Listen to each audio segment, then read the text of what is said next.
अस्सलाम वालेकुम। आज मैं आपको बताऊंगा चाइनीज़ वीज़ा अप्लाई करने के बारे में। पहले मैं जाऊंगा पाकिस्तान में, इस्लामाबाद मैंने सेलेक्ट किया ऑफ़िस का, और उसके बाद ये देखें क्विक एक्सेस में मैं चला गया।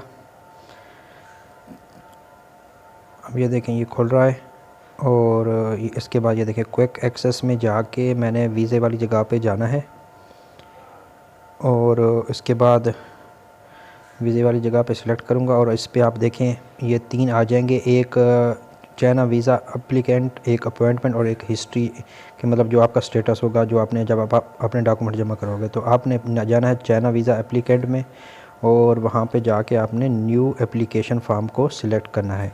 तो यहाँ पे ये एक खुल जाएगी, इसमें सारी वो आपको तफसील बता रहे हैं, गाइड कर रहे हैं। तो ये आपने चेक करनी है, ये आपने ऊपर देखना है ये कौन से ब्राउज़र वगैरह हो, उसका कौन सा वर्जन हो, ये भी उन्होंने बताया हुआ है। और ये सारी तफसील आपने देख लेनी है, और उसके बाद आपने एग्री पे क्लिक कर देना है। उसके बाद ये देखें ये आ जाएगा एप्लीकेशन का प्रोसेस, और इसमें सारी डिटेल हैंगे। 8-10 सेक्शन हैं। तो इसमें इस्लामाबाद पहले से सिलेक्ट हुआ है, तो start a new application form पे आपने सिलेक्ट करना है, और उसके बाद फिर आपने नीचे चले जाना है। इसमें आपने कंटिन्यू भी कर सकते हो, जो आपको आगे आपका एप्लीकेशन नंबर जो आएगा तो वो आपने याद रखना है, और वही आपका आगे चलेगा। तो आपको ईमेल भी आएगी, तो जो आगे आप ईमेल वगैरह पुट करोगे। तो ये मैंने सेलेक्ट करके फिर ये देखें लोडिंग पे जाके प्रेस इसको वेरीफाई करना है। ये ग्रीन जो है लाइन इसको पूरी आगे करके देनी है, और उसके बाद ये एप्लीकेशन का फॉर्म खुल जाएगा। तो इसमें देखें ये 10 चीज़ें हैं, सेक्शंस हैं। तो पहले सेक्शन में बेसिकली आपने अपना फैमिली नेम, जो फैमिली नेम का मतलब जो पासपोर्ट पे आपका सर नेम है वो आपका होगा फैमिली नेम। तो मैं ये डिटेल्स जो है ना ये मैं फ़र्ज़ी बना रहा हूँ ताकि आपको सिर्फ बताने के लिए। तो उसके बाद फिर गिवन नेम जो आपके पासपोर्ट के ऊपर आपका नाम है गिवन नेम, वो गिवन नेम, और जो फैमिली नेम है वो आपका जो पासपोर्ट के ऊपर सर नेम है वो होगा। तो वो आपने लिख लेना है। तो उसके बाद जो है ये देखिए मैंने ये पुट कर दिया है। उसके बाद गिवन नेम पासपोर्ट वाला ये भी आपने पुट करना है, और उसके बाद ये अब आएगा नीचे अदर नेम है तो ठीक है, नहीं तो फिर ये फुल नेम जो आपकी नेशनल लैंग्वेज में है। आप इधर जाएंगे गूगल पे जाके गूगल ट्रांसलेटर लिखेंगे। मिसाल के तौर पे आपका नाम है मोहम्मद अहमद, जो भी आपका पूरा नेम है जो आप वो है, तो आप यहाँ पे जाके लिखेंगे तो गूगल ट्रांसलेटर पे। तो गूगल ट्रांसलेटर में को आप खोलेंगे गूगल के ऊपर, तो इसमें आपने जो आपका नाम है वो आप लिखेंगे। तो अभी ये लैंग्वेज और सिलेक्ट हुई है, मैं इसमें दूसरी लैंग्वेज सिलेक्ट करूँगा। मैंने बेसिकली इसको हमारी जो नेशनल लैंग्वेज है वो उर्दू में, ये सॉरी चाइनीज़ आ गई है, तो अब मैं उर्दू सिलेक्ट करूँगा। तो ये उर्दू आएगी। तो उर्दू में जो आपका नेम है, जो आपका फुल नेम, वो आपने लिखना है। ये आपने यहाँ से कॉपी कर लेना है, और कॉपी करके आपने चले जाना है दोबारा एप्लीकेशन फॉर्म पे, और यहाँ पे जाके पेस्ट कर देना है। तो ये फ़ोटो अपलोड होगी, तो फ़ोटो अपलोड ये आपने करनी है। तो ये देखें अभी फ़ोटो मैं इसको अपने उससे सेलेक्ट करूँगा, और ये देखें ये जो फ़ोटो अपलोड का प्रोसेस है ये आपने इसको याद रखना है कि आपने पासपोर्ट साइज़ पिक्चर अपलोड करनी है, और उसका बैकग्राउंड जो है वो वाइट होना चाहिए। कोई और बैकग्राउंड आपने सिलेक्ट नहीं करना, वाइट बैकग्राउंड वाली आपकी चलेगी, उसके अलावा दूसरा बैकग्राउंड यहाँ पे नहीं चलेगा। तो उसके बाद जो है ये आपने वाइट बैकग्राउंड वाली पिक्चर सेलेक्ट करनी है, और कोशिश करना है कि जो आपके फोर हेड है उसके ऊपर कोई बाल वगैरह ना हो, वो क्लियर हो। तो फोर हेड से लेकर चिन तक जो आपका है सारा क्लियर हो फ़ोटो, और कोई बाल वगैरह ना हो उसके ऊपर, ताकि कोई उसमें उनको डिटेक्ट करने में उनको कोई इशू ना हो आपकी पिक्चर में। तो वो मैं अभी पिक्चर सेलेक्ट करूँगा, वाइट बैकग्राउंड वाली अभी आ रही है, ये मैंने सेलेक्ट की है। एक मिनट, ये अभी खुल जाएगी। ये देखें ये मैंने सेलेक्ट की है, और ये पिक्चर सेलेक्ट करके अब मैं इसको अपलोड करूँगा। तो इसको जो अपलोड करने का तरीका है वो भी मैं आपको अभी बताता हूँ, लेकिन आपने एक काम करना है कि ये जब आप ये करो तो अभी ये आपने मेरा पूरी की पूरी वीडियो गौर से देखनी है, आपका कोई भी चीज़ ताकि मिस ना हो जाए, आपकी कोई गलती ना हो जाए। तो ये अभी मैं इसको अपलोड कर रहा हूँ। तो अभी ये मेरी पिक्चर ये वाली आ गई है, तो इसको आपने अपलोड करना है। और इसका तरीका ये है कि इसके जो नीले 2 सर्कल हैं, जो इसका ये सर्कल है ये देखा, आप से जूम इन जूम आउट भी कर सकते हो। तो इस हिसाब से हमें सेलेक्ट करना है। जो आपका जो सर्कल है ब्लू वाला बाहर वाला आउटर सर्कल, ये जो है ये इसके जो आपका जहाँ से फोर हेड स्टार्ट हो रहा है वहाँ से लेकर आपकी चेन तक जो बाहर वाला सर्कल है और अंदर वाला सर्कल आपके फेस के ऊपर रहे। तो ये देखें, ये देखें, यहाँ से मैं सिलेक्ट करूँगा, ये देखो जो फोर हेड से लेकर आपकी नीचे तक जाए। और दूसरा जो है ये देखें, ये मैं सिलेक्ट, वो आपको नीचे बता भी रहा है, देखो ये पूरा तरीका। अब अगर ये गलत अपलोड हुई तो नहीं करेगा, अगर सही हुई तो ये उसको अपलोड कर देगा। ये देखें, ये अपलोड हो गई है मेरी पिक्चर। तो इसके बाद आपने चले जाना है डेट ऑफ बर्थ में, जो आपके पासपोर्ट के ऊपर जो आपकी डेट ऑफ बर्थ दी हुई है वो आपने यहाँ पे लिखनी है। पहले आपने ये लिखना है ईयर, फिर आपने मंथ और उसके बाद फिर डे। तो पाकिस्तान में तो थोड़ा ये होता है कि पहले हम डे लिखते हैं, फिर मंथ, फिर ईयर। यहाँ पे इनका ये प्रोसेस है, पहले आपने ईयर, फिर मंथ और फिर डे। फिर आपने यहाँ पे ये लिखना है जेंडर, और उसके बाद आपने date of birth, place of birth जो है अपनी पाकिस्तान सेलेक्ट कर देनी है। और उसके बाद ये आप चले जाएंगे प्रोविंस में, जो आपका प्रोविंस है। अब मैं ये समझो मैं इस्लामाबाद सेलेक्ट कर रहा हूँ, और इसके बाद सिटी में प्रोविंस पंजाब और सिटी इस्लामाबाद। तो ये मैं फ़र्ज़ी पोर्ट कर रहा हूँ। आपने अपने रेलिवेंट जो भी है वो आपने सेलेक्ट करना है। मार्शल स्टेटस जो भी है आपका सिंगल में कर रहा हूँ। और उसके अलावा नेशनल जो है आपके नेशनलिटी एंड परमानेंट रेजिडेंस में आपने ये अपने लिखना है पाकिस्तान। और उसके बाद आईडी कार्ड नंबर आपने इसमें देना है, और ये आईडी कार्ड नंबर। और उसके बाद ये नीचे 3 सवाल है, ये आपने इसको क्लिक करना है। यस और no, do you have any other nationality, अगर आपके पास है तो ठीक है, नहीं तो नो। और उसके बाद दूसरा परमानेंट रेजिडेंस, ये भी आपने देख लेना है तो ठीक है, नहीं तो नो। और उसके बाद फिर ये दूसरा have you ever had any other nationality, इसको भी आपने चेक करना है। फिर इसके बाद आपका पासपोर्ट, अगर ग्रीन पासपोर्ट है तो ऑर्डिनरी पासपोर्ट आप सिलेक्ट करेंगे। और उसके बाद फिर आप यहाँ पे अपना डिटेल देंगे पासपोर्ट की। तो ये पासपोर्ट की डिटेल हो गई। इशूइंग कंट्री पाकिस्तान, और उसके बाद इशूइंग प्लेस जो होगी वो आपकी जो सिटी है जैसे आपने बनवाया है वो वाला आप इसमें पुट करोगे। और उसके बाद आप चले जाओगे इशूइंग, ये मैं इशूइंग प्लेस कर रहा हूँ, फिर इसके नीचे है इशूइंग अथॉरिटी। तो इशूइंग अथॉरिटी में आपने जाना है गूगल पे, और गूगल पे जाके आपने लिखना है पाकिस्तान पासपोर्ट इशूइंग अथॉरिटी। तो ये आ जाएगी पाकिस्तान पासपोर्ट इशूइंग अथॉरिटी। ये थोड़ा, हाँ, ये पाकिस्तान पासपोर्ट, ये इशूइंग अथॉरिटी ये आ जाएगी। ये देखें, द ऑफिस ऑफ DGINP, ये जो है ये बोल्ड वाला, इसको आपने कॉपी करके वहाँ पे पेस्ट कर देना है।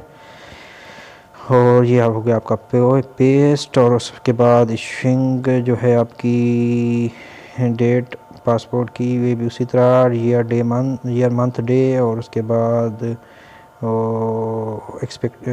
जो है उसकी एक्सपायरेशन डेट, वो भी आपने उसी तरह पुट करनी है।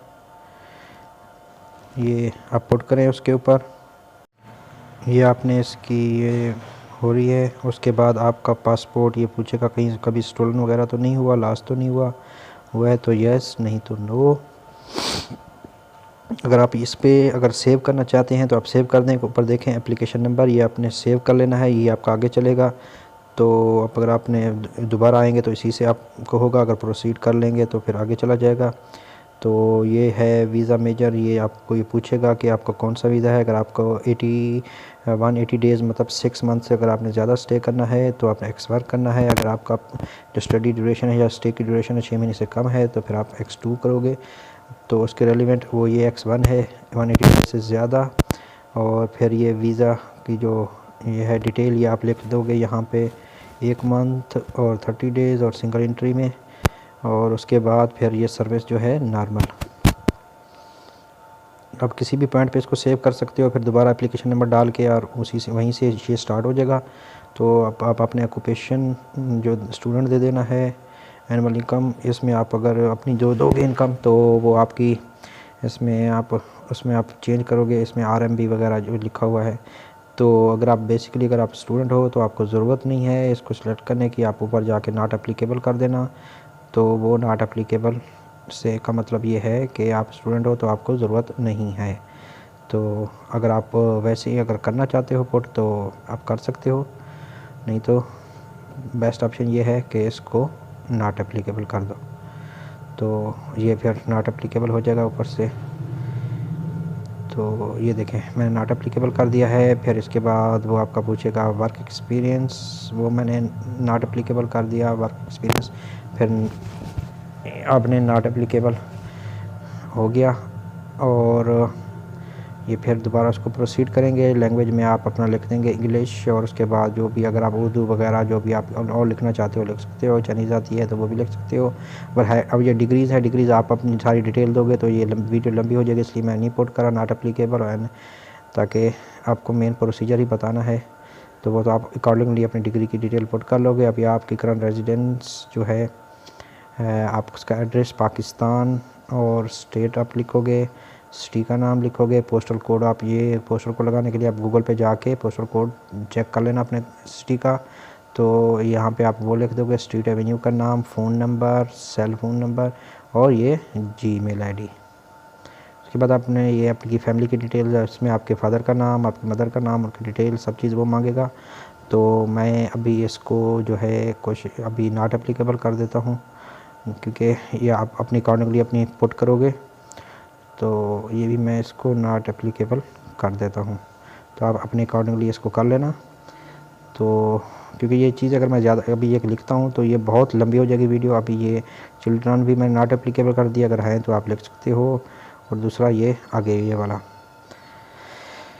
अब ये टर्न डिटेल है, इसको आपने बहुत गौर से देखना है क्योंकि ये बहुत इंपॉर्टेंट है। अक्सर लोग इसी में कंफ्यूज होते हैं। ये है आपकी जो पहली है आपकी अराइवल वाली, ये आप ये असल बेसिकली आपने एक आइडिया से लगानी है क्योंकि लाजमी नहीं है। अटेंड ये अराइवल मतलब आप किस दिन को जा रहे हो, आपको एक्सपेक्टेड डेज आपको जाने की आप लिखोगे। और उसके बाद फिर ये सिटी का नाम और ये अराइवल जो उसका है सिटी में जो डिस्ट्रिक्ट है वो भी। अभी आपकी यूनिवर्सिटी अगर उसको देख लेना कौन से डिस्ट्रिक्ट में आप लिख सकते हो। फिर डेस्टिनेशन का मतलब ये है कि अगर आप मतलब है कि अराइवल आप त्याजन में एक जगह पहुंचोगे, लेकिन अगर हो सकता है आप मतलब आपकी फ़्लाइट लाहौर से ग्वांगजू है तो आप हो सकता है आप ग्वांगजू पहले जाओ, फिर वहाँ से आप त्याजन या अपने सिटी में जाओ। तो ये उस तरह पूछ रहा है कि पहले आप अगर किसी और सिटी जाओगे तो अब आपकी फाइनल डेस्टिनेशन क्या होगी। मिसाल आपकी जो आपकी यूनिवर्सिटी की वो है तो वो भी आप वही लिख सकते हो। इसकी सेम डेट में लिख सकते हो कि मैं सेम डेट पे जा रहा हूँ और सेम डेट पे जा रहा हूँ और सेम डेट पे मेरी वहाँ पे डेस्टिनेशन है।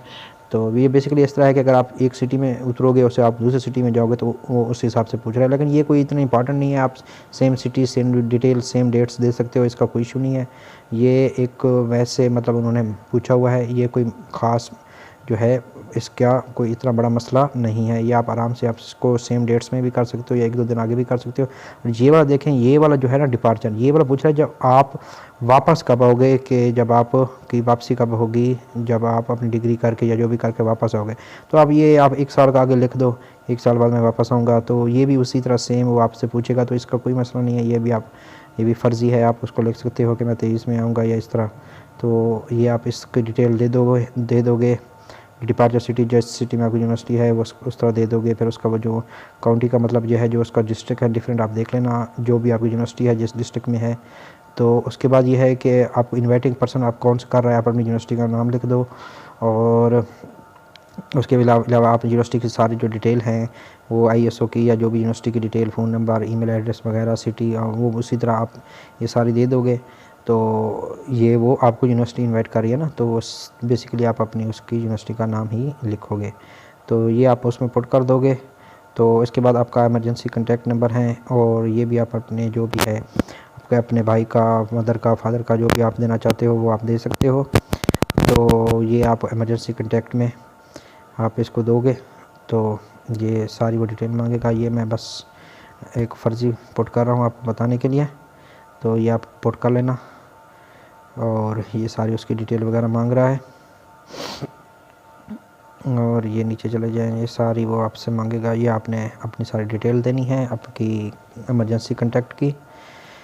तो ये कोई इतना बड़ा मसला नहीं है, जो भी आपका जिसका भी देना चाहते हो आप दे सकते हो। तो उसके बाद ये आपके ट्रैवल का कौन पे करेगा, ये आप लिख दो सेल्फ, ये आपका कोई नहीं करेगा। तो आप सेल्फ पे लिख सकते हो, अगर आपकी स्कॉलरशिप में इंक्लूड है तो आप वो भी लिख सकते हो, नहीं तो आप सेल्फ लिख दो। उसके बाद फिर ये डोमेस्टिक या फॉरेन स्पॉन्सर आप इसमें ऑर्गेनाइजेशन लिख दो। अगर आप CSE पे हो तो CSE लिख दो, किसी और पे अगर स्कॉलरशिप है तो उसका नाम लिख दो। तो अगर आप सेल्फ पे जा रहे हो तो फिर खुद ही लिख दो इंडिविजुअल का। तो ये बेसिकली आप इसने जो है ना CSE की सारी डिटेल मांगेगा, उसका एड्रेस वगैरह आप गूगल से उठा सकते हो, बीजिंग का उसका फ़ोन नंबर वगैरह जो CSE का है वो सारा आपको वहाँ से मिल जाएगा। कौन से सिटी में है, कौन से प्रोविंस में है, कौन से काउंटी में है, पोस्टल कोड, ये सारा आपको मिल जाएगा। ये इसका कोई इतना बड़ा इशू नहीं है, ये सारी आप गूगल से सर्च करोगे आपको मिल जाएंगे। तो ये बहुत ही आसान है। और इसके बाद ये आपसे पूछेगा कि आप किसके साथ जा रहे हो, आप नो कर दो, आपके मतलब किसी के साथ नहीं जा रहा, ये इसका इतना नहीं है मसला।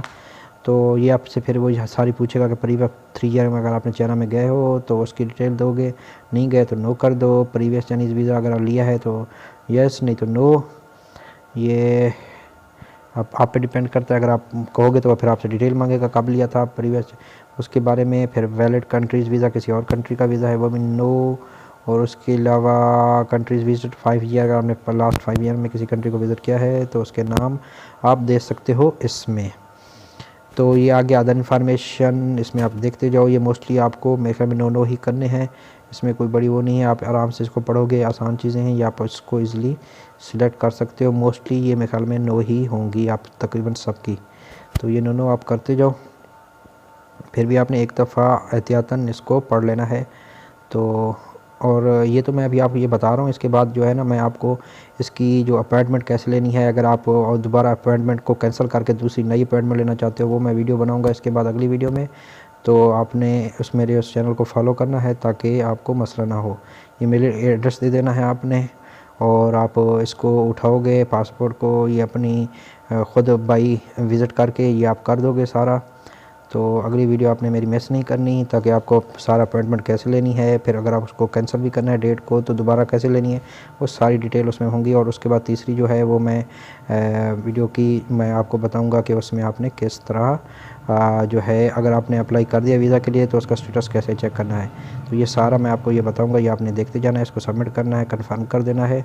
तो मैं जब अगली वीडियोस होंगी तो उसमें मैं फिर इस वीडियो में भी उन वीडियोस के लिंक दे दूंगा जो अगली अपलोड करूंगा, और अगली वीडियोस में भी इस वीडियो का लिंक दे दूंगा जो भी देखना चाहे। तो ये आपका एप्लीकेशन नंबर है, ये आपने याद रखना है, और आपको ये आ जाएगी इधर, इसको आप जब सिलेक्ट करें को आई हैव ये करके फिर ये नीचे आ जाएगा एप्लीकेशन डाउनलोड फार्म। ये आपने फार्म डाउनलोड करना है क्योंकि ये फार्म आपने आगे जा कर के जमा करवाना है, और इस पर साइन भी करने हैं आपने 2 जगह पे, वो भी आप देख लेना। तो इसके बाद ये ख़त्म, और अभी आपको मिलते हैं नई वीडियो में। अल्लाह हाफ़िज़।